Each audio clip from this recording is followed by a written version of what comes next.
Good morning students, so this is Vibha Pareek and I am your CBSE chemistry faculty. And जैसे कि आपको पता है कि हम लोग सॉलिड स्टेट चैप्टर को डिस्कस कर रहे हैं। So here we have discuss something about solid state क्या होता है, बेसिक प्रॉपर्टीज क्या होती हैं और डिफरेंट टाइप्स ऑफ सॉलिड्स क्या होते हैं, that we have discussed about. तो आपको ध्यान हो तो पिछली वाली जो हमारी क्लास थी सॉलिड स्टेट की, पहले तो मैं चैप्टर का नाम लिख देती हूँ यहाँ पे। So we as we know are talking about the solid state, ठीक है। So in our previous lecture हमने देखा क्या था, हमने इससे पहले वाले लेक्चर में देखा था different types of the solids. तो वो जो सॉलिड्स थे वहाँ पे मैंने आपको सबसे स्पेशली पहले based on the arrangement of the solids I have discussed two types of solids. The first one was crystalline and amorphous solid, ठीक है। आई होप आपको वो ध्यान होगा। तो वहाँ पे मैंने आपको एक इंपॉर्टेंट चीज़ बताई थी कि हमारे आगे के पूरे चैप्टर में we will only be concerned with the crystalline solids. हम पूरे चैप्टर में क्रिस्टलाइन सॉलिड्स की ही बात करेंगे, ठीक है। अमॉर्फस सॉलिड्स की ज़्यादा बात नहीं करेंगे। क्यों नहीं करेंगे उसका भी रीज़न मैंने आपको बताया था, because in amorphous solid we saw कि जो अरेंजमेंट होता है that is not so proper. तो अगर हम किसी एक छोटे से सेक्शन को स्टडी करते भी हैं so that won't help us to determine the properties of the whole crystal, ठीक है। वहाँ पे तो खैर क्रिस्टल ही नहीं है, वो एक अमॉर्फस सॉलिड है, तो हम क्रिस्टल वर्ड भी वहाँ पे यूज़ करें दैट वुड बी रॉन्ग। तो वो जो भी एक पूरा का पूरा सब्सटेंस होगा उसको हम एक छोटे से सेक्शन को स्टडी करके उसको डिफाइन नहीं कर सकते हैं, right. So we are not presently at this stage going to discuss about the amorphous solid, but we will be talking about crystalline solids. Crystalline solids को further हमने डिवाइड किया था, हमने 4 डिफरेंट कैटेगरीज देखी थी, ठीक है। आपको ध्यान होगा आयनिक solids, metallic solids, molecular solids and covalent solids. तो वहाँ पर भी ज़्यादातर टाइम, हमेशा तो नहीं पर ज़्यादातर time we will be more focused on the ionic solids. हालांकि ऐसा बिल्कुल नहीं है, हम मेटालिक सॉलिड्स की भी बात करेंगे, कुछ कुछ प्रॉपर्टीज हम मेटालिक सॉलिड से कंसर्न भी देखेंगे, कहीं कहीं पे थोड़ी बहुत मॉलिक्यूलर सॉलिड्स की भी बात करेंगे। But yes, most of the time our focus will be on the understanding of the ionic solids. Ionic solids क्या होते हैं, उनका बेसिक स्ट्रक्चर क्या होता है, किस तरह के पार्टिकल्स वहाँ पे प्रेजेंट होते हैं, सम सच काइंड ऑफ थिंग्स, ठीक है। तो वो आप आगे जाके समझ जाओगे। सो आई होप कि आपको इतना पार्ट तो क्लियर है। अगर इतना पार्ट आप कवर कर चुके हैं, there is no doubt now this is the time when we should actually move on to the another part which is going to be the very fundamental concept for the rest of the chapter, ठीक है। तो आज basically हम लोग क्या देखने वाले हैं, we will be talking about the lattice, जहां पे बेसिकली हम लैटिस क्या होता है इसको समझेंगे। Then we will be talking about the space lattice, then we will be talking about the cell, unit cell, ठीक है। And after that we will be seeing the types of unit cells,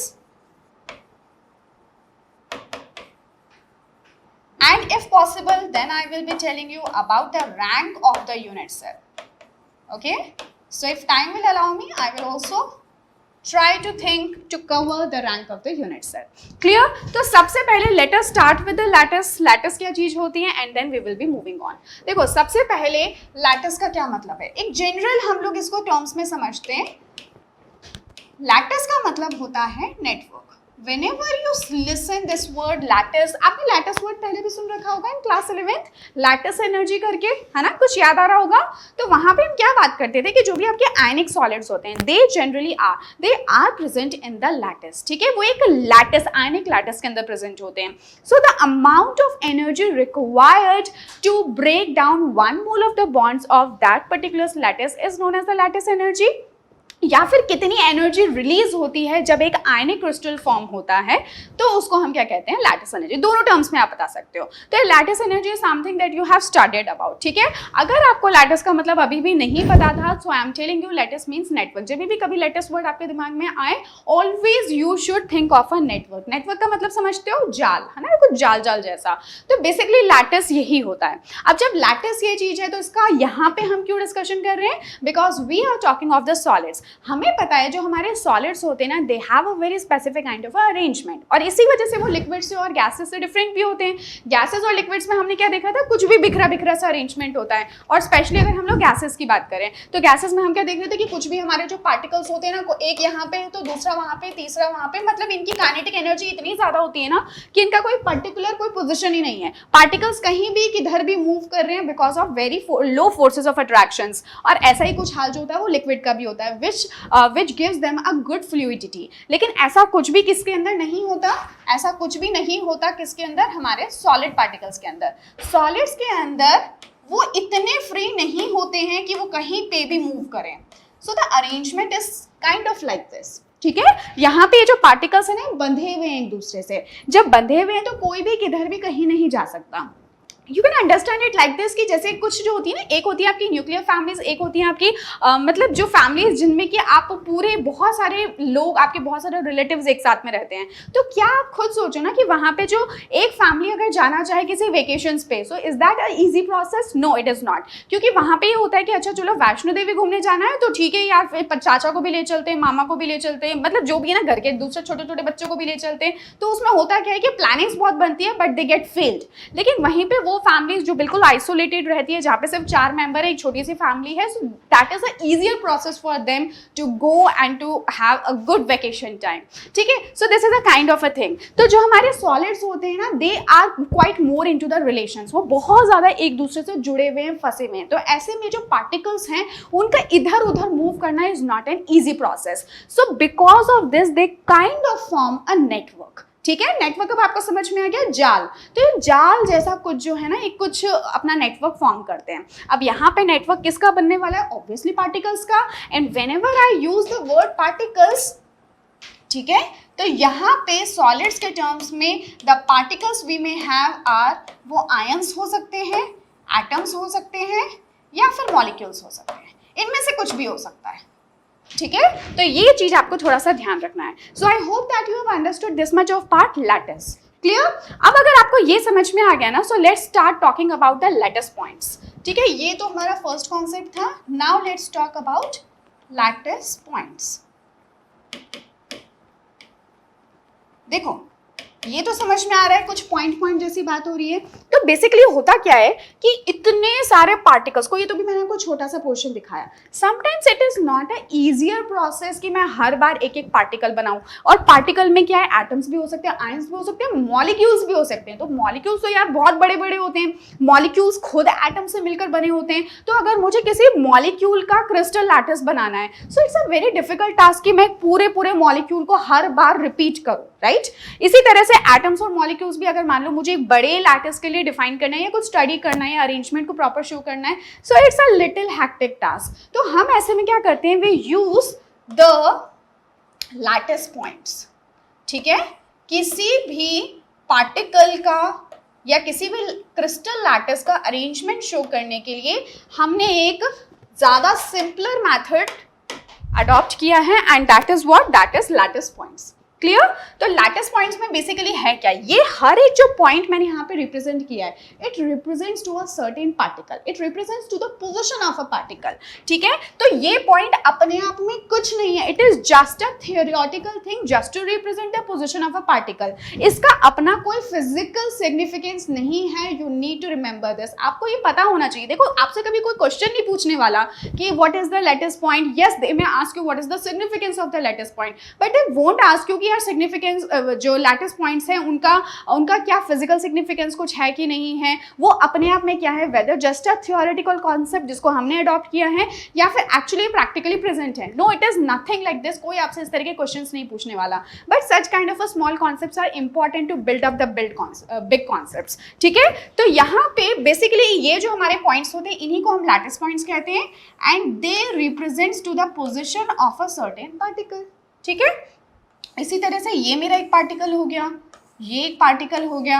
I hope आपको इतना तो clear है कि मैं particles को इतना पास में क्यों बना रही हूँ. एंड ऑफ कोर्स ये जो मैं थोड़ी बहुत मेरे इसमें ओवरलैपिंग हो रही है, वो एक्चुअली वो मेरी वजह से हो रही है बिकॉज, लेकिन इस तरह की कोई ओवरलैपिंग पार्टिकल्स में होती नहीं है. ठीक है, वो एक दूसरे के बहुत पास में प्रेजेंट होते हैं but they are not in the overlapped form. Clear? तो ये आपको इस तरह से चीज़ों को ध्यान रखना है. तो अब मैं इनको थोड़ा सा लेबल कर लेती हूँ कि बेसिकली इसका मतलब क्या हुआ. सो सी, this is nothing but a particle, right? कोई प्रॉब्लम नहीं. और ये जो पॉइंट्स हैं इन्हीं को हम बोलते हैं क्या, लैटिस पॉइंट्स. और कोई आपसे पूछे what is the significance of the lattice points, so they represents the position of particles. ये पार्टिकल्स की पोजीशन को रिप्रेजेंट करते हैं, एक पार्टिकल को रिप्रेजेंट करते हैं. Clear? So I hope this part is fine. और इस तरह से जो एक रिपीटेशन होता है पार्टिकल, मैंने आपको ये बताया था कि ये अगर हम इतने से पार्टिकल्स को शो करें, दैट डज नॉट मीन कि यहाँ पे सिर्फ इतने ही पार्टिकल है। ये तो कितने से मुश्किल से, बहुत ही कितने हैं ये, 1 2 3 4 5 6 7 8 9 10, ये तो सिर्फ 10 पार्टिकल है। 10 पार्टिकल तो इतने छोटे होते हैं ना कि मतलब आप इमेजिन भी नहीं कर सकते कि कितना छोटा होने वाला है ये सब कुछ। ठीक है, तो इतने से पार्टिकल्स तो होते नहीं है। लेट्स से कि अगर मैं इस रिमोट की बात कर रही हूँ तो इसके अंदर पता नहीं कितने मिलियंस ऑफ पार्टिकल्स प्रेजेंट होंगे, तब जाके ये मुझे दिखाई दे रहा है। जो चीज आपको जितनी ज्यादा बड़ी दिखाई दे रही है ना, उसको थोड़ा सा वैसे इमेजिन करो, उसके अंदर कितने नंबर ऑफ पार्टिकल्स प्रेजेंट होंगे। कुछ चीजें जो कि बहुत ही ज्यादा माइन्यूटली छोटी होती हैं, ठीक है, उसके अंदर भी पता नहीं कितने ही, मतलब आप जितना इमेजिन करो ना उससे कम से कम 1000 टाइम्स बढ़ा ही दो, उतने ज्यादा पार्टिकल्स वहां पे प्रेजेंट होते हैं। ठीक है, इसका मतलब हम ये कह रहे हैं कि पार्टिकल्स आपके इतने ज्यादा छोटे होते हैं। क्लियर? तो ये तो बहुत छोटा सा पार्ट है। अगेन इसीलिए हम इस चैप्टर को पढ़ रहे हैं, और अगेन हम इसीलिए इनको क्रिस्टलाइन सॉलिड्स के लिए पढ़ रहे हैं, क्योंकि अगर मैं एक छोटे से सेक्शन को भी स्टडी कर लूं, still I will be able to define the whole crystal system.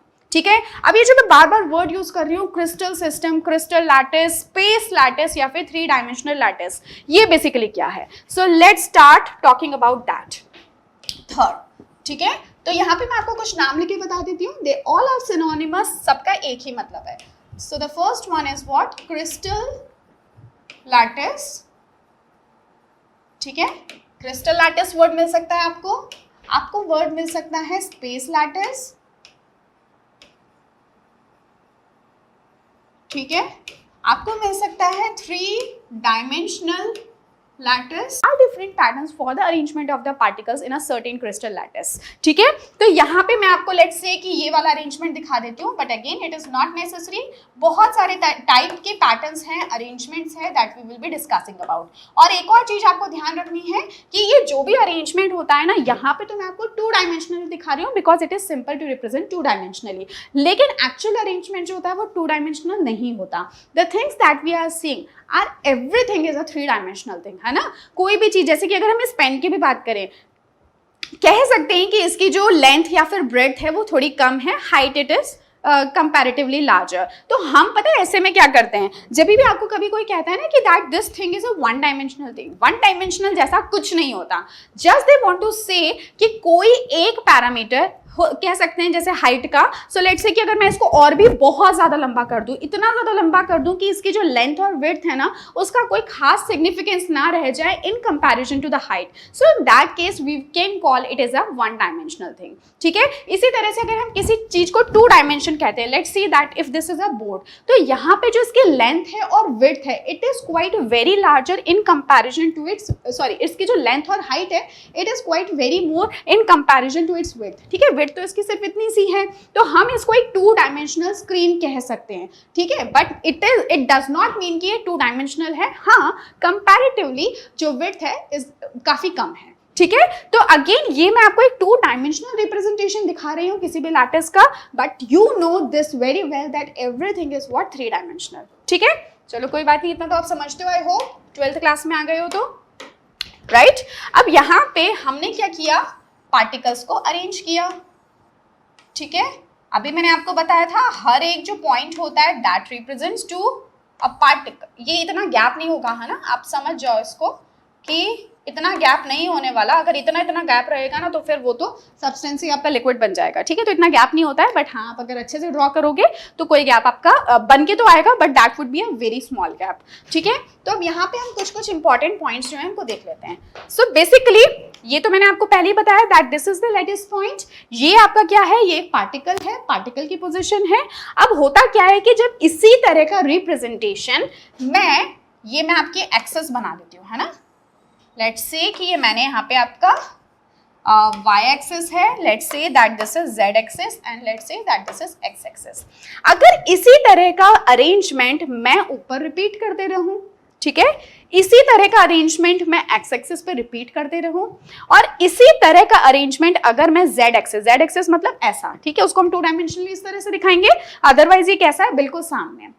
यानी कि सेम यही रिपीटेशन, लेट्स से कि ये पार्टिकल्स का अरेंजमेंट है, अगर ये ऐसा का ऐसा अरेंजमेंट ऊपर भी हो और वैसा ही नीचे भी हो तो ये एक एक्सेस हो गया। अगर इसी तरह का अरेंजमेंट इधर भी हो और इधर भी हो तो ये एक और एक्सेस हो गया, और इसी तरह का अरेंजमेंट हमारा कहाँ हो जाए, इधर भी हो जाए और आगे और पीछे दोनों तरफ हो जाए, तो ये हमारा थर्ड एक्सेस हो गया। ठीक है, इस तरह से पार्टिकल्स का अरेंजमेंट अगर तीनों डायरेक्शंस में रिपीट होता रहे, then the kind of arrangement of the particles that you get is known as the space lattice। Simple है, कुछ भी नहीं है मुश्किल। ठीक है, बुक्स में थोड़ा सा ना इसको ऐसा डरावना सा दिखाया जाता है, और बेसिकली है क्या, आपने इन सब वर्ड्स को पहले कभी सुन नहीं रखा, so sometimes it becomes difficult कि आप उसको याद रखो। बट अब आप इस चैप्टर में इन वर्ड्स को इतना ज्यादा यूज करने वाले हो, इतना ज्यादा यूज करने वाले हो ना कि ऑटोमेटिकली वो आपको याद हो ही जाएगा। So let me give you the definition over here. The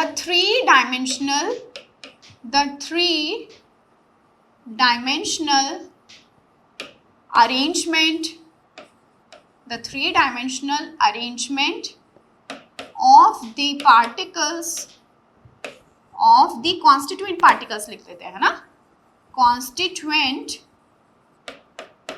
particles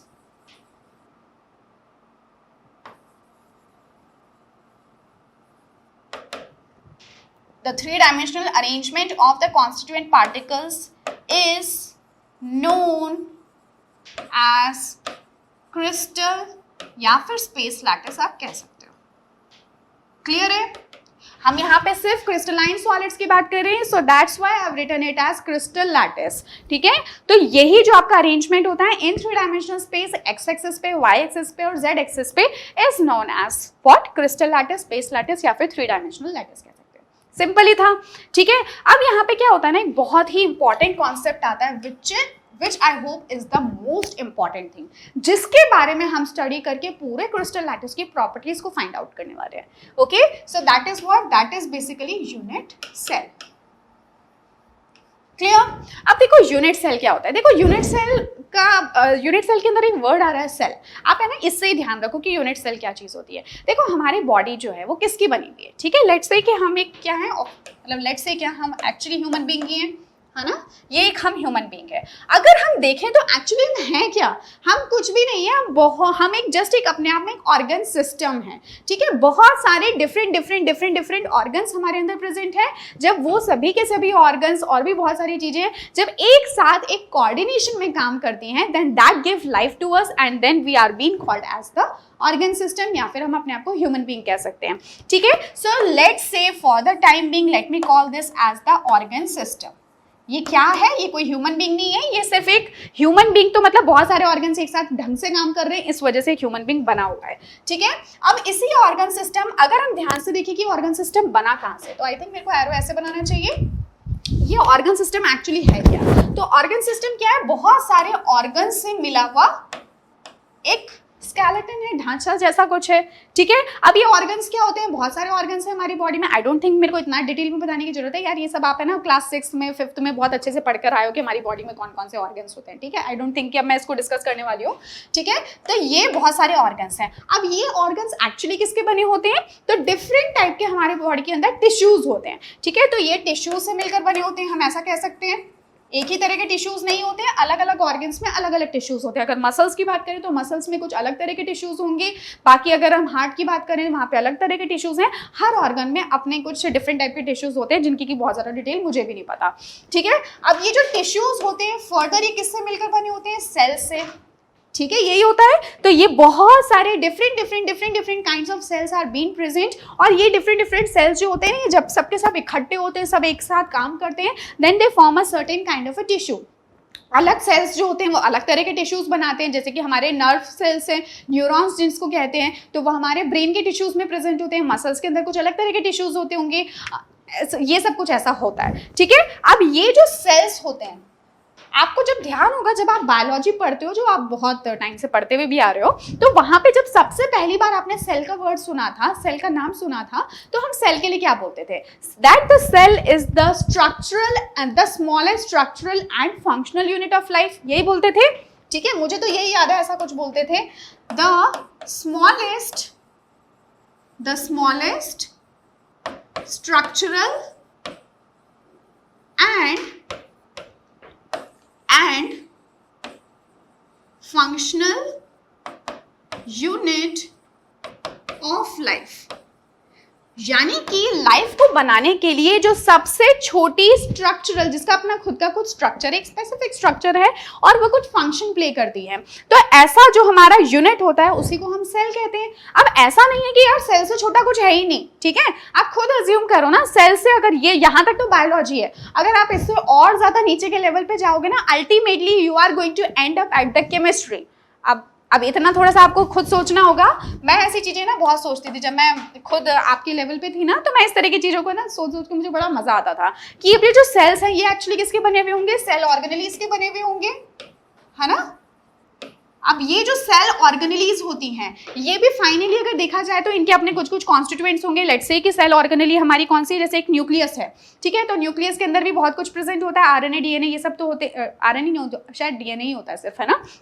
तो क्या होगा यहाँ पे, लेट्स से कि डीएनए प्रेजेंट है। अब ये जो डीएनए होता है ये भी फर्दर यहाँ पे क्रोमोसोम्स होते हैं, बहुत सारी चीजें होती है, ठीक है। अपना डीएनए का जो स्ट्रक्चर है उसके अंदर क्या होता है बेसिकली आपके, अगर आप फाइनली देखोगे ना तो यहाँ पे नाइट्रोजनस बेस पेयर्स होते हैं, शुगर होता है और एक फॉस्फेट रिंग होती है, फॉस्फेट्स प्रेजेंट होते हैं, है ना। तो मैं इसको अल्टीमेटली एकदम लास्ट स्टेज पे लेकर जाती हूँ जहाँ पे कि इसके अंदर क्या है, नाइट्रोजनस बेसेस है, फर्दर क्या है इसके अंदर आपको पता है, शुगर प्रेजेंट होता है, ठीक है, और क्या चीज प्रेजेंट होती है, सो नाइट्रोजनस बेस हो गए, शुगर हो गए और आपके हो गए फॉस्फेट्स जो कि बैकबोन क्रिएट करते हैं। तो अल्टीमेटली आप देख रहे हो कि शुरुआत हमने ह्यूमन बीइंग से की थी, लेकिन एंड तो हम कहाँ जाके कर रहे हैं, केमिस्ट्री के ऊपर कर रहे हैं, ठीक है। तो मैं अगेन आपको कह रही हूँ कि हम इसको यहाँ पे डिस्कस इसलिए नहीं कर रहे बिकॉज इनके अंदर कोई जान नहीं है, इनके अंदर कोई लाइफ नहीं है, बट हमने क्या कहा है कि लाइफ को बनाने के लिए जो सबसे छोटी यूनिट होती है, जिसका अपना खुद का स्पेसिफिक स्ट्रक्चर है या फिर फंक्शन है, that is what we call as the cell. बिल्कुल इसी तरह से आप किसको समझ सकते हो, यूनिट सेल्स को। ये तो हो गई बायोलॉजी की बात। अब अगर हमें बात करनी है किसकी, यूनिट सेल की, तो यूनिट सेल का रिलेशन किससे है, हमारी सॉलिड से, सॉलिड क्रिस्टल से, ठीक है। तो अब हमें वहां पे इतने ज्यादा लेवल तक जाने की जरूरत नहीं पड़ेगी। सो again I say like chemistry is much simpler than biology, right.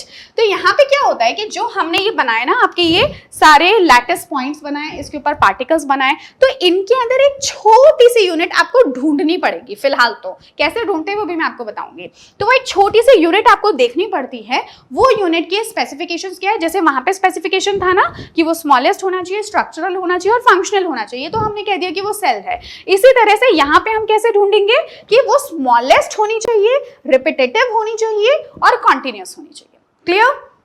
तो उसी को हम क्या कह देंगे, यूनिट सेल कह देंगे। तो सबसे पहले हम इसकी डेफिनेशन लिख देते हैं कि यूनिट सेल क्या होता है, देन हम देखते हैं कि कैसे कैसे आप यूनिट सेल को फाइंड आउट कर सकते हो।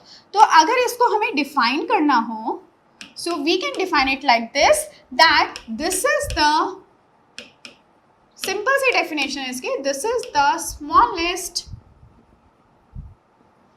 smallest repetitive unit, कॉन्टिन्यूस में होनी चाहिए। अब चाहे तो कॉन्टिन्यूस भी लिखना चाहो तो लिख लो, अच्छा है, आपको याद रहेगा। एंड कॉन्टिन्यूस यूनिट, वो भी कैसी हो, 3 dimensional unit which on repetition, चाहे तो आप यहां से हटा दो, कोई दिक्कत नहीं है, रिपीटेशन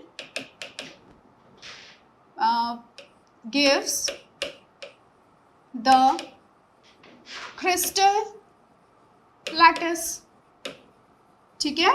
देखो ध्यान से देखो क्या बोला इसने, कुछ नहीं, बहुत सिंपल सी बात बोली। जैसे हम यहाँ बोलते थे ना कि अगर हम सेल्स को इकट्ठा करते ना एक पर्टिकुलर फैशन के अंदर, एक पैटर्न के अंदर, तो हमें लास्टली क्या मिल जाएगा, एक ह्यूमन बीइंग मिल जाएगा या कोई दूसरा डिफरेंट कोई ऑर्गेनिज्म मिल जाएगा, ठीक है। इसी तरह से हम क्या बोल रहे हैं कि यूनिट सेल एक 3 डायमेंशनल स्मॉलेस्ट रिपीटेटिव और कंटिन्यूस यूनिट होती है, जिसको कि अगर हम 3 डायमेंशनली यानी एक्स एक्सिस पे, वाई एक्सिस पे और जेड एक्सिस पे रिपीट करें तो अल्टीमेटली मुझे क्या मिलने वाला है, क्रिस्टल लैटिस, ठीक है। तो अगेन मैं आपको सिंपल सी चीज है, यूनिट सेल है, ठीक है, इसको याद रखो, यूनिट सेल है। ये यूनिट सेल जो है इसके अंदर खास बात क्या होनी चाहिए, ये स्मॉलेस्ट भी होना चाहिए, रिपीटेटिव भी होना चाहिए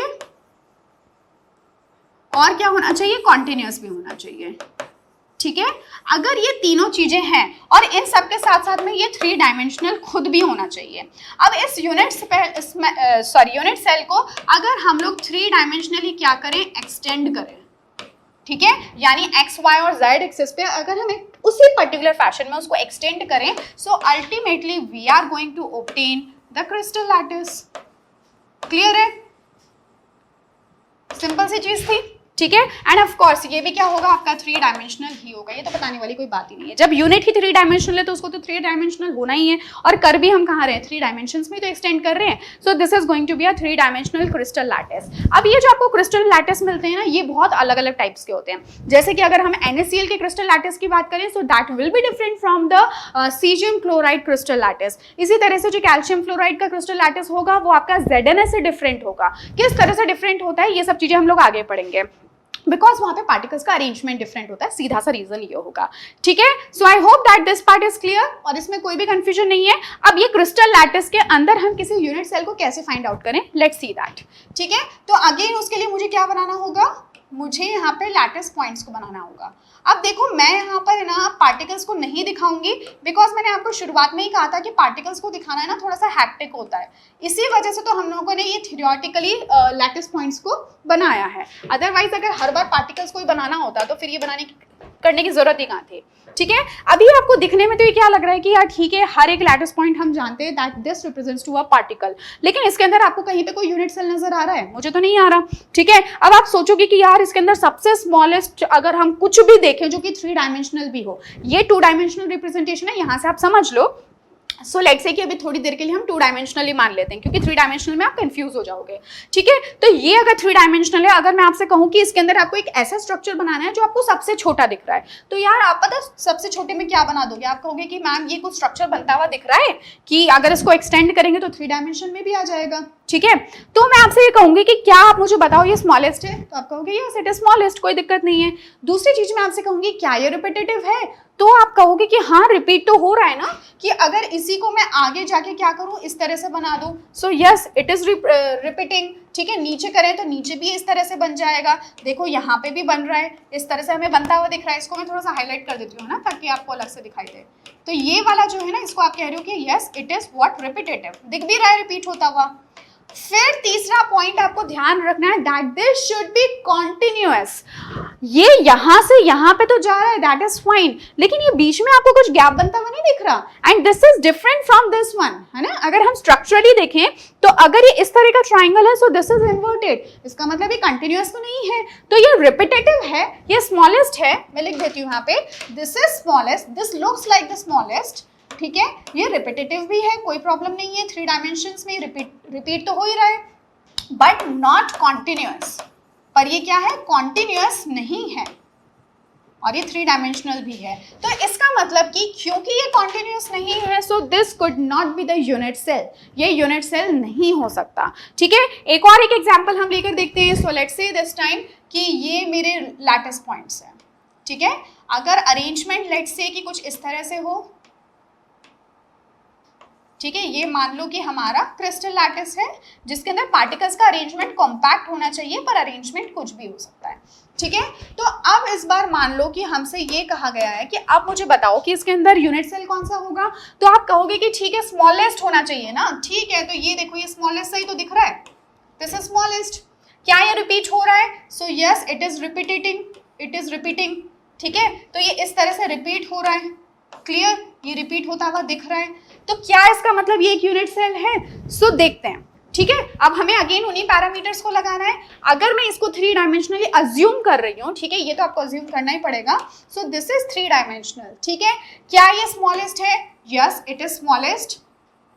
क्या ये रिपीटेटिव है, यस इट इज रिपीटेटिव। क्या ये कॉन्टिन्यूअस है, तो हाँ यार ये तो कॉन्टिन्यूअस भी दिख रहा है हमें।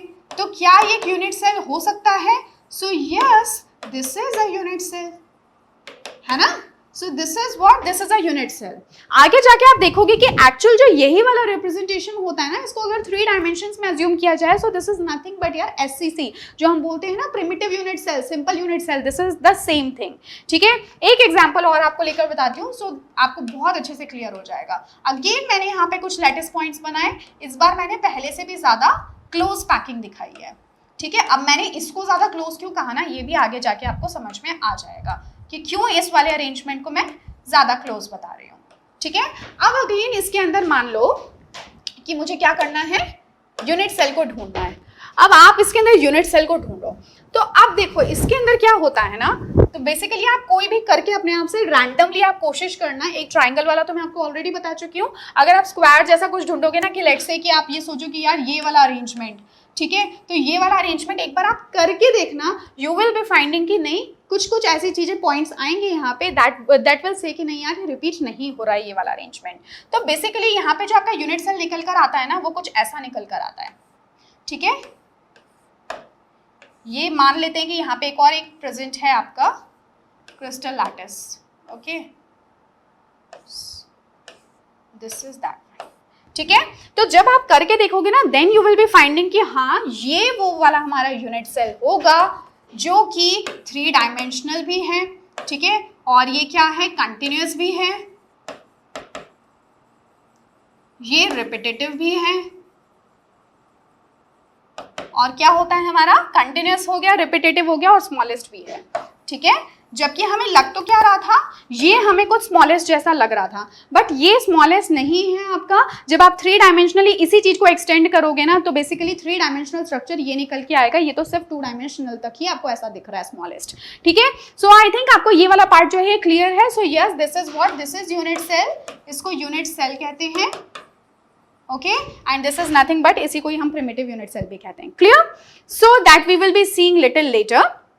सो आपको ये तीनों पॉइंट्स तो क्लियर हो गए होंगे। तो अगर आपसे कोई पूछे कि properties of unit cell, properties of unit cell, तो आपको बस ये चीज ध्यान रखनी है, बिल्कुल बिल्कुल ध्यान रखनी है, that should be 3 dimensional, this should be what, continuous, continuous होना चाहिए, रिपीटेटिव होना चाहिए। ठीक है, and this should be what, smallest भी होना चाहिए। अगर इनमें से कोई भी एक चीज नहीं हो रही है ना, then that would be what,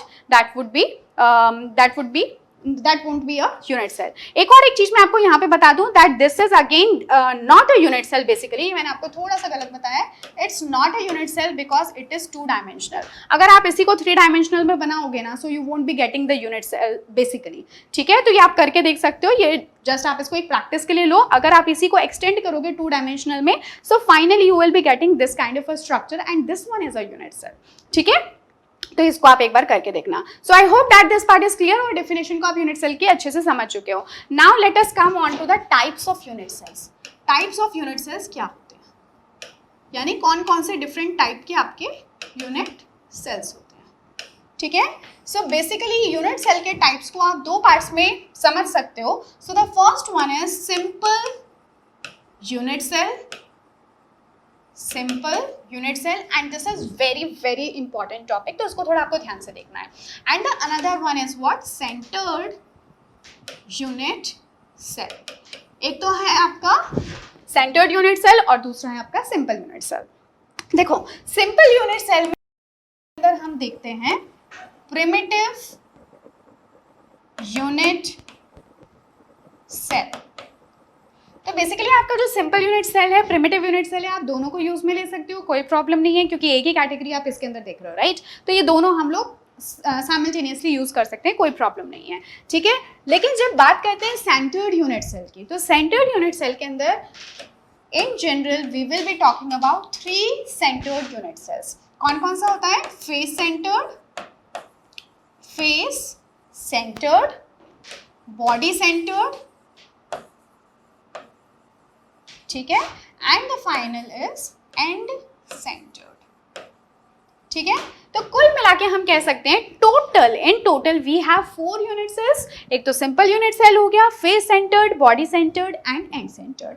अब इसका क्या मतलब है, देखो मैंने अभी आपको थोड़ी देर पहले ये समझाया कि यूनिट सेल्स क्या होते हैं। Unit cells smallest repetitive continuous units होती हैं, जिनको कि अगर हम रिपीट करें 3 dimensionally we will be getting a space lattice, कोई प्रॉब्लम नहीं है इसके अंदर। अब यही जो यूनिट सेल्स हैं ये क्या क्या हो सकते हैं, अगेन आपको याद होगा मैं बार बार आपको कह रही थी कि सॉलिड्स के अंदर when you are arranging the particles, the only thing that you have to remember is कि जो पार्टिकल्स है ना वो कॉम्पैक्ट होने वाले, वो कॉम्पैक्टली प्लेस्ड होने वाले, क्लोजली पैक्ड होने वाले हैं, but it does not mean कि उनका अरेंजमेंट, पार्टिकल्स का arrangement will always be the same. There are different ways in which they can be arranged. So what kind of a arrangement they are going to show into the space lattice, that basically depends on कि जो unit cells हैं उनका arrangement कैसा है. जिस तरह का arrangement खुद यूनिट सेल का होगा वैसा ही तो वो पूरे स्पेस लैटिस में रिपीट करेगा, है ना. सो आई थिंक आपको ये पार्ट समझ में आ गया कि अगर मैं कह रही हूँ कि that this is the unit cell, तो ये यूनिट सेल का जिस भी तरह का पार्टिकल्स का अरेंजमेंट है, जैसे कि आप देख रहे हो इस यूनिट सेल के अंदर टोटल 8 पार्टिकल्स प्रेजेंट है.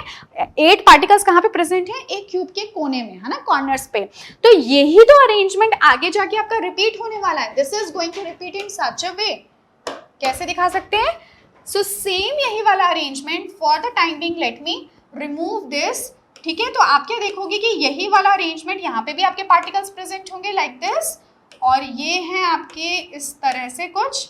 ठीक है, आपने देखा सेम ये कि यही चीज ऊपर रिपीट हो गई.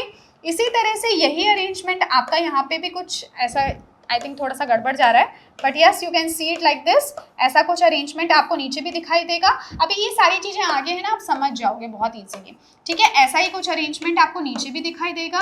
मतलब आप जिस भी स्पेस में इसको अज्यूम करना चाहो ना, you are going to get the same kind of arrangement. यहाँ पे थोड़े से मेरे पार्टिकल्स इधर उधर हो गए हैं, so that's why there is some symmetry नहीं आपको दिख रही है, but yes it is going to fall in such a way. ठीक है, तो यही तरह का रिपीटेशन पार्टिकल्स का एकदम बैक टू बैक आपको देखने को मिलेगा विदाउट एनी एम्बिग्यूटी, यानी कि कंटिन्यूअस भी ये रहने वाला है. सो ये जो अरेंजमेंट है पार्टिकल का या फिर पार्टिकल्स का arrangement into a certain unit cell is the important factor, because यही यूनिट सेल्स के पार्टिकल्स का arrangement is going to be extended in the whole of the space lattice.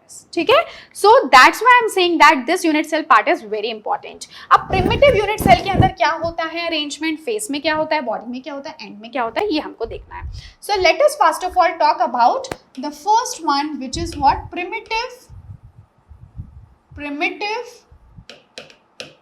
unit cell, जिसको कि हम शॉर्ट में, मैं इसको SC लिख देती हूँ because this also means the simple unit cell. ठीक है, इसको हम SC लिख देते हूँ. क्यों मैं इसको SC लिख रही हूँ मैं आपको बाद में बता दूंगी.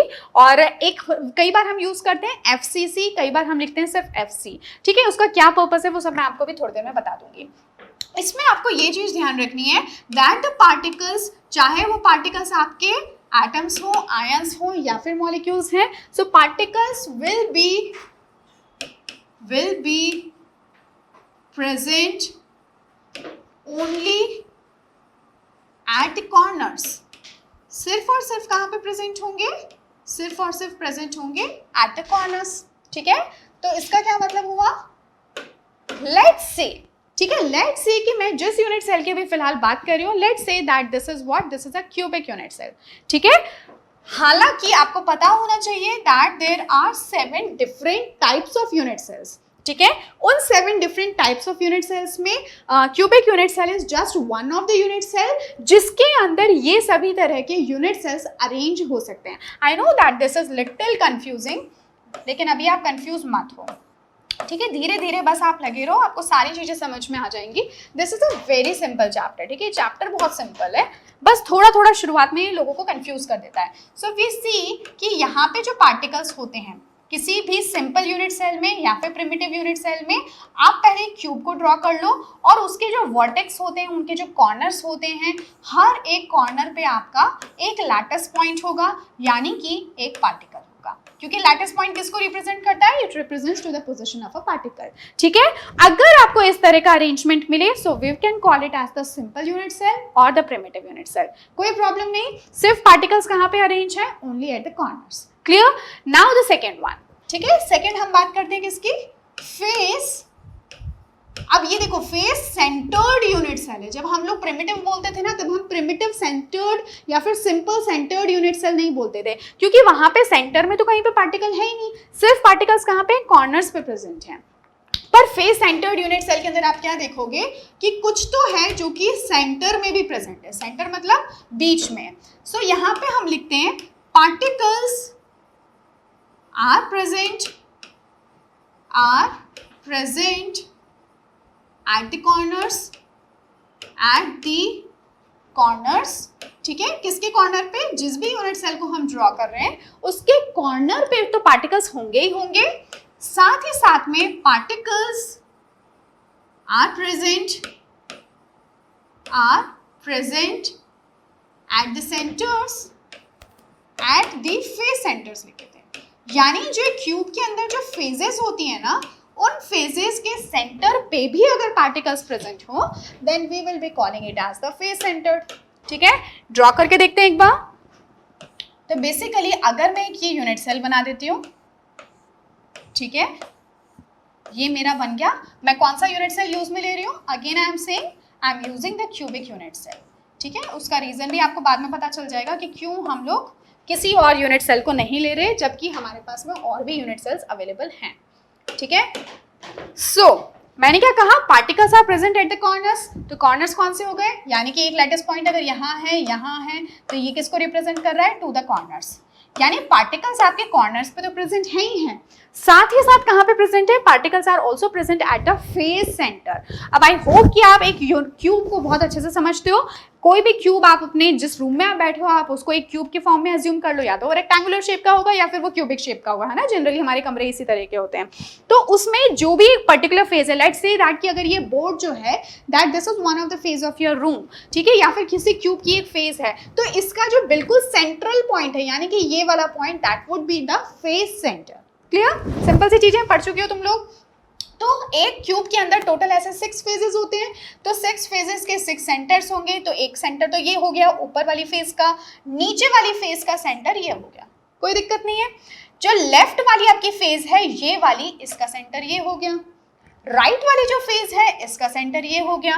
अब एक फेज आपको आगे की तरफ दिखाई दे रही होगी, राइट, तो उसका फेज सेंटर कुछ यहाँ पर आ जाएगा, और एक फेज है जो कि आपको पीछे की साइड में दिखाई दे रही होगी, उसका फेज सेंटर कुछ यहाँ आ जाएगा, ऐसा ही कुछ होगा।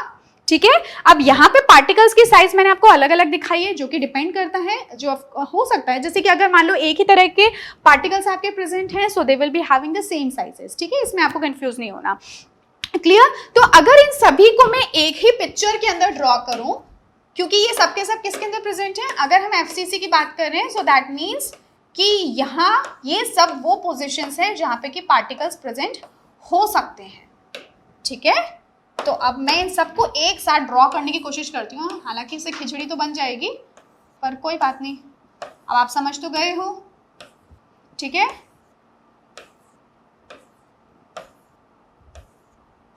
ओके, कुछ ऐसा हमारा पार्टिकल्स का अरेंजमेंट हो जाएगा जो रिप्रेजेंट कर रहा है कि पार्टिकल्स आपके कॉर्नर्स पे भी हैं, ये आप देख रहे हो ना। तो ये वाला तो कॉर्नर का पार्टिकल हो गया, जबकि ये पार्टिकल आपका फेस के सेंटर का हो गया। क्लियर है, तो अगर इस तरह का अरेंजमेंट होता है ना then this is known as face centred unit cell. अब मैं इसको इस शॉर्ट में क्या लिख देती हूँ, एफसी। ठीक है, हर बार फेस सेंटर्ड यूनिट सेल इतना लंबा बोलने से अच्छा है कि हमने उसको एक शॉर्ट नेम दे दिया। This is not the technical word, ये हमको पहले टेक्निकल एब्रिविएशन नहीं है, ये जस्ट हम हमारे कन्वीनियंस के लिए यूज कर रहे हैं। Clear, then the third one is what, body centred unit cell, जिसको मैं शॉर्ट में क्या लिख देती हूँ, बीसी। अब यहाँ पे क्या होगा, particles are present at the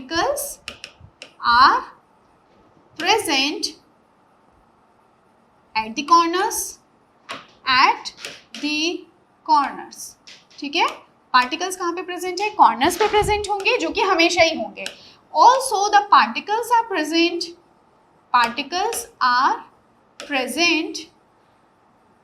at the body center। ठीक है, बॉडी। अब बॉडी यहाँ पे किसको कह रहे हैं, हम जिस भी पर्टिकुलर यूनिट सेल की बात कर रहे हैं उसको हमने एक बॉडी कंसिडर कर लिया। तो किसी भी बॉडी का है ना एक ही सेंटर होता है, ये आपको ध्यान रखना है।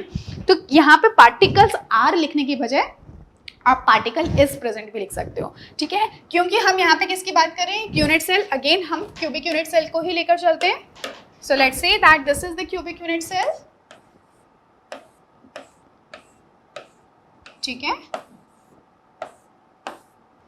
एक और मैं बना देती हूँ आपके कन्वीनियंस के लिए, और एक और हमने यहाँ पे बना दिया।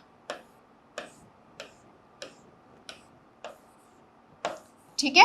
अब पार्टिकल्स हमारे किधर किधर प्रेजेंट होने वाले हैं, तो देखो particles are present at the corners, यानी कि मेरे को कॉर्नर्स पे पार्टिकल बनाने हैं, तो ये मेरे सभी कॉर्नर्स हैं उस क्यूबिक यूनिट सेल के, ठीक है। साथ में particles are present at the body centre. अगर मैं इस पूरे को एक बॉडी मान लूँ, इस पूरे को मैं एक बॉडी मान लूँ, तो इसका सेंटर कहाँ होगा, कहीं पे बीचों बीच होगा, किसी कॉर्नर पे भी नहीं होगा, किसी फेस पे भी नहीं होगा, किसी एज पे भी नहीं होगा, वो यहाँ पे कहीं बीचों बीच होगा, राइट। तो आई थिंक ये पार्ट आपको समझ में आ गया। अब इन दोनों को अगर मैं साथ में मिला दूं तो जो मुझे अरेंजमेंट मिलेगा पार्टिकल्स का किसी यूनिट सेल में, that will be called as the body centred unit cell, जो कि जिसमें ये रिप्रेजेंट कर रहा है बॉडी के सेंटर को, and these all are representing to the corner particles. Clear है। तो ये तो हो गए आपके 3। अब एक और एक हमारा बचता है, that is end centred unit cell. End centred unit cell, जिसको शॉर्ट में मैं EC लिख रही हूँ। Again this is not a technical abbreviation, ठीक है, ये जस्ट हम हमारे कन्वीनियंस के लिए कर रहे हैं। अब यहाँ पे आप क्या लिखोगे, पार्टिकल्स आर प्रेजेंट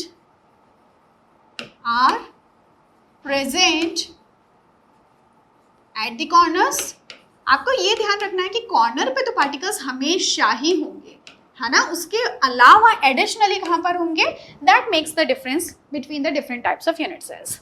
दूसरा आप लिखोगे, particles are present at any of the opposite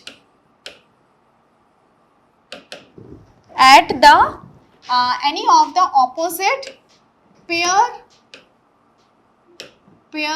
of face centers, ठीक है। अब इसका क्या मतलब हुआ, अभी समझ में आ जाएगा, कुछ भी मुश्किल नहीं है। तो देखो यहाँ पे अगर हम पार्टिकल्स का अरेंजमेंट देखें, so let's say again this is a cubic unit cell,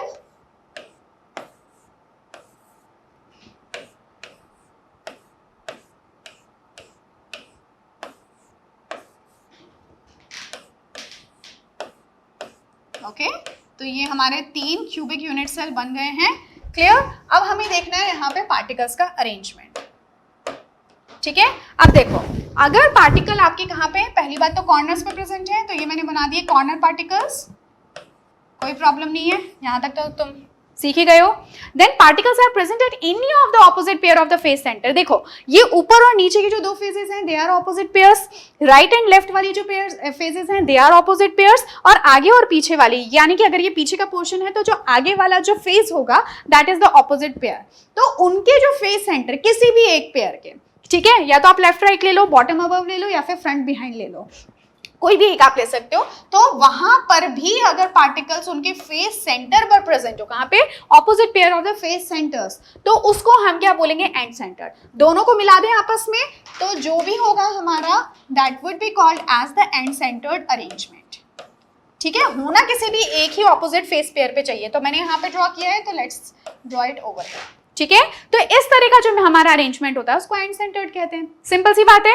अब यहाँ पे क्या है, अरेंजमेंट तो हम लोगों ने देख लिया है। अब मैं आपको कुछ छोटे छोटे से जो इंपॉर्टेंट पॉइंट्स हैं वो यहाँ पे बता देती हूँ, ठीक है। हमने 4 तरह के अरेंजमेंट देखे, कौन कौन से, प्रिमिटिव देखा, फेस सेंटर्ड देखा, बॉडी सेंटर्ड देखा, एंड सेंटर्ड देखा। मैंने यहाँ पे आपको जितने भी अरेंजमेंट बताए हैं ना, वो एक तरह का यूनिट सेल होता है, क्यूबिक यूनिट सेल, उसके अंदर बताए हैं, ठीक है। लेकिन इसका मतलब ये नहीं है कि हमेशा यूनिट सेल जो आपको लेना है that would be cubic unit cell only, ठीक है। So we have 7 different types of unit cells, जिनको कि आगे जाके हम पढ़ेंगे। हमारे पास में 7 डिफरेंट तरह के यूनिट सेल्स होते हैं, among which इन सभी 7 में the most symmetrical, ठीक है। अगर आप इनके सिमेट्री देखोगे तो सबसे ज्यादा जो सिमेट्रिकल यूनिट सेल कौन सा होता है, unit cell is cubic unit cell. इन सभी में जो क्यूबिक यूनिट सेल है आपका, that is the most symmetric, ये जब आ गया ब्रेविस लैटिसेस पढ़ोगे आपको ये सब समझ में आ जाएगा। दैट्स वाई अब क्योंकि कोई भी चीज सिमेट्रिक होती है ना यार, आप खुद सोचो कोई चीज जो है बड़ी सिमेट्री में है तो वहां पे चीजों को समझने में ना आसानी होती है। अब क्योंकि आप इन सभी कॉन्सेप्ट्स को जिंदगी में पहली बार पढ़ रहे हो तो इसलिए अगर पहले से ही कोई ऐसा क्रिस्टल आपको या ऐसा कोई यूनिट सेल दे दिया जाए कि जो कि खुद में ही इतना सिमेट्रिक नहीं है तो आपको समझ में ढंग से नहीं आएगा। सो दैट्स वाई क्योंकि हम यहाँ पे स्टडी करना स्टार्ट कर रहे हैं, so that's why we are studying, ठीक है, क्या क्या जो आपका एससी है। अब देखो मैं अगेन एससी लिख रही हूं लेकिन आपको पता है कि एससी, एफसी और ईसी, बीसी इन सब का क्या मतलब होता है ना, इन क्यूबिक यूनिट सेल, इन क्यूबिक यूनिट सेल। क्लियर? इसलिए हम इन सबको किस में पढ़ रहे हैं, क्यूबिक यूनिट सेल के अंदर पढ़ रहे हैं। बट इसका ये मतलब बिल्कुल नहीं है कि इस तरह के अरेंजमेंट, ये जो चारों अरेंजमेंट है पार्टिकल्स के वो सिर्फ और सिर्फ इसी के अंदर होते हैं। वो सभी सातों में प्रेजेंट हो सकते हैं, होते हैं कि नहीं होते हैं वो हम आगे समझ जाएंगे, बट ये प्रेजेंट सातों के अंदर हो सकते हैं। ठीक है, ये चीज आपको ध्यान रखनी है। अब इन सब के अंदर पता है एक और एक इंपॉर्टेंट आता है जिसको कि मैं 5th लिख देती हूँ। वो कौन सा है, जिस तरह से अभी हमने देखा ना क्यूबिक यूनिट सेल को, उसी तरह से एक होता है हेक्सागोनल यूनिट सेल। ठीक है, हेक्सागोनल यूनिट सेल। ठीक है, ये भी एक आपका यूनिट सेल होता है जिस तरह से क्यूबिक यूनिट सेल है, हेक्सागोनल यूनिट सेल होता है। ठीक है, तो उसको मैं आपको जस्ट बता देती हूँ बिकॉज ये भी है ना बहुत कॉमनली हम आगे जाके वैसे भी पढ़ने वाले हैं, तो ज़्यादा अच्छा होगा कि आपको थोड़ा बहुत आइडिया इसके पार्टिकल्स का यहीं पर ही हो जाए। ठीक है, तो ये है हमारा हेक्सागन होता है, हेक्सागोनल नाम तो ही समझ में आ रहा है, हेक्सागन जैसा ही कुछ होगा। इसमें एक्चुअली जो पार्टिकल्स होते हैं ना, अगेन मैंने आपको क्या बताया, कॉर्नर्स पे तो हमेशा पार्टिकल प्रेजेंट होंगे, चाहे वो क्यूबिक यूनिट सेल हो चाहे वो कोई भी यूनिट सेल हो, कॉर्नर्स पे हमेशा प्रेजेंट होंगे। ये चीज तो आपको ध्यान रखनी है। तो इसके कितने कॉर्नर्स हैं, टोटल इसके 12 कॉर्नर्स हैं, है ना। तो इन 12 कॉर्नर्स पे तो पार्टिकल्स होंगे ही होंगे। साथ में कहाँ पे होते हैं, एंड सेंटर्ड पे। तो मैंने आपको बताया था कोई भी ऑपोजिट जो फेजेस है ना दो, उनमें हो सकते हैं। तो यहाँ पे कौन सी दो ऑपोजिट फेजेस आपको क्लियरली दिख रही है, ये दोनों। तो ये हो गया आपका एंड सेंटर्ड। इसके अलावा 3 जो होते हैं ना बॉडी के विद इन कहीं पे बीचों बीच प्रेजेंट होते हैं, तो 3 इस तरह से होते हैं। तो टोटल अगर हम इसके पार्टिकल्स देखें, पार्टिकल्स एट कॉर्नर पे कितने हैं, बॉडी सेंटर पे कितने हैं, फेस सेंटर पे कितने हैं। तो देखो कॉर्नर, अब यहाँ पे फेस सेंटर तो नहीं बोलेंगे, एंड सेंटर्ड बोल देते हैं क्योंकि सिर्फ एक ही पेयर में है। ठीक है, और दूसरा नेक्स्ट क्या हो गया, बॉडी सेंटर। तो कॉर्नर्स पे तो कितने पार्टिकल्स हैं, so you can see there are 6 तो ऊपर 6 नीचे, तो ये कितने हो गए 12। एंड सेंटर्ड की अगर हम बात करें तो देखो 1 और 2 2 पार्टिकल्स हैं। इसी तरह से अगर हम बॉडी सेंटर्ड की अगर हम बात करें सो वी हैव 3 पार्टिकल्स। सो हम कह सकते हैं कि यहाँ पे 12, 13, 14, 15, 16, 17 टोटल कितने 17 पार्टिकल्स प्रेजेंट हैं। अब इसी तरह से अगर हमें काउंट करना हो इनके अंदर, तो यहाँ पे हम क्या देख रहे हैं, सो वी किसके अंदर, एंड सेंटर्ड में। तो यहाँ पे 8 तो कॉर्नर के पार्टिकल्स हैं प्लस 2 पार्टिकल ऊपर नीचे, तो total number of particles are 10।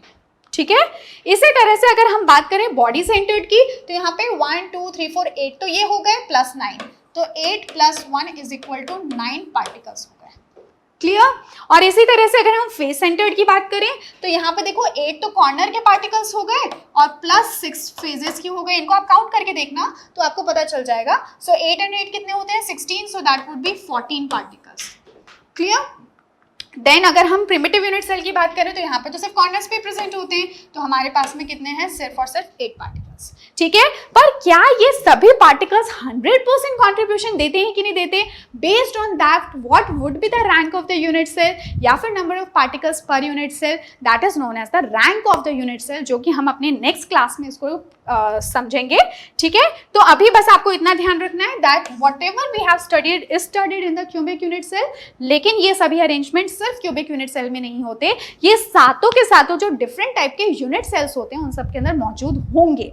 ठीक है, प्रैक्टिकली होंगे कि नहीं होंगे, that is a different thing, लेकिन उनको हम नेक्स्ट क्लास में डिस्कस करेंगे. Okay, so this is all about the unit cells. तो ये आज का जो कुछ कॉन्सेप्ट था ना बहुत ही थियोरेटिकल था. यहाँ से सिंपली हो सकता है कि आपसे डेफिनेशंस पूछी जाएं, इससे ज़्यादा जो पोजिशंस भी पूछी जा सकती हैं जो हमने डिफरेंट यूनिट सेल्स के अंदर देखा है. बट ऐसा कोई यहाँ से कोई क्वेश्चन आने की इतनी ज़्यादा चांसेस नहीं है. The another important topic would be the rank of the unit cell, जहाँ से ऑफकोर्स क्वेश्चन आते हैं. नहीं भी आते तो उस कॉन्सेप्ट को यूज करके जरूर क्वेश्चंस अलग तरीके से पूछे जाते हैं. Okay, so that class is going to be even more important. So this is all for today. Thank you so much.